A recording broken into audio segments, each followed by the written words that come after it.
मित्रों, मैं जूली भारती आज मैं आपके लिए लेकर आई हूँ वासवदत्ता की प्रेम कहानी। बहुत समय पहले की बात है। एक राज्य में चिंतामणि नाम के राजा राज्य करते थे। उनका एक पुत्र था जिसका नाम था कंदर्व केतु। एक दिन कंदर्व केतु सो रहा था, तब उसने अपने सपने में एक 18 वर्ष की खूबसूरत कन्या को देखा और उस कन्या से कंदर्व केतु को प्रेम हो गया। अब क्या था, अब कंदर्व केतु को जागते में भी वह खूबसूरत सपने वाली कन्या जगह जगह दिखाई देने लगी। तब परेशान होकर कंदर्व केतु अपने मित्र मकरंद के साथ उस कन्या को ढूंढने के लिए निकल पड़ा। वह दोनों एक जंगल में जा पहुंचे। तब तक रात हो चुकी थी। वह दोनों मित्र सोचते हैं क्यों न रात को इसी जंगल में किसी पेड़ के नीचे विश्राम किया जाए और कल होते ही हम उस कन्या को ढूंढने के लिए आगे बढ़ जाएंगे। यह सोचकर कंदर्व केतु और मकरंद अपना बिस्तर एक पेड़ के नीचे लगा लेते हैं और लेट जाते हैं। उस पेड़ पर एक तोता और तोती रहते थे। वह दोनों पति पत्नी थे और आपस में बात कर रहे थे।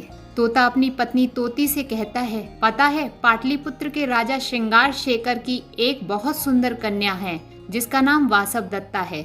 वासवदत्ता तीनों लोगों को लुभाने वाली है।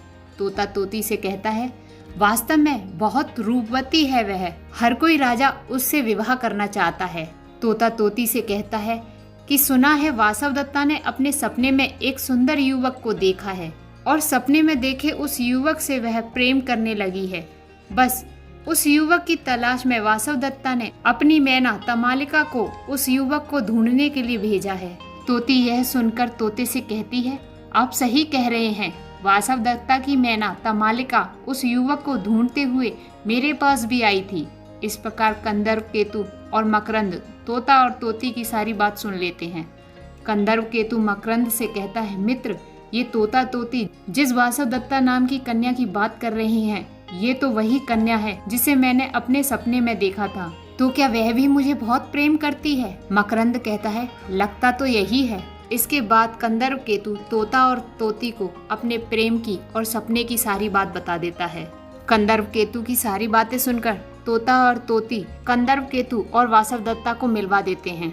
वासवदत्ता और कंदर्व केतु विवाह करना चाहते हैं, किंतु वासवदत्ता के पिता इस बात से तैयार नहीं होते और वह वासवदत्ता का स्वयंवर रचते हैं। सभी राजा स्वयंवर के लिए आते हैं। तभी कंदर्व केतु वासवदत्ता को जादुई घोड़े पर बिठाकर भगा ले जाता है।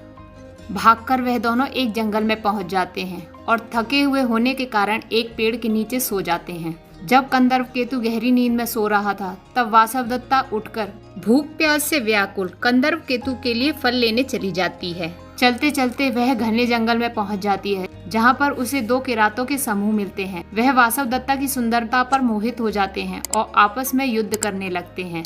तभी वहां पर वासवदत्ता के पिता के भेजे सैनिक आ जाते हैं। यह देखकर वह डर जाती है और भागकर एक ऋषि के आश्रम में चली जाती है।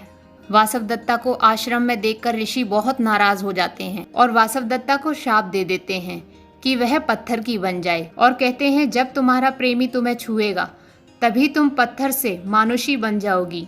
वासवदत्ता पत्थर की बन जाती है। उधर कंदर्व केतु सोकर उठता है, देखता है कि वासवदत्ता आसपास नहीं है, तो वह परेशान हो जाता है और आत्महत्या करने के लिए समुद्र के पास जाता है। लेकिन आकाशवाणी कंदर्व केतु को आत्महत्या करने से रोक लेती है।